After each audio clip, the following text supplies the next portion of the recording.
நீ தங்காது செந்தேனே எந்தன் காதல் என்னவென்று சொல்லாமல் எங்க அழுகை வந்தது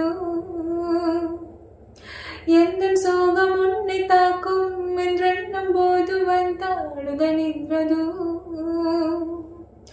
மனிதர் உணர்ந்து கொள்ள இது மனித காதல் அல்ல அதையும் தாண்டி புனிதமானது அபிராமியே தாலாட்டும் சாமியே நான் தாண்டி தெரியுமா சிவகாமியே சிவனில் நீயம் பாதே அதுவும் உனக்கு புரியுமா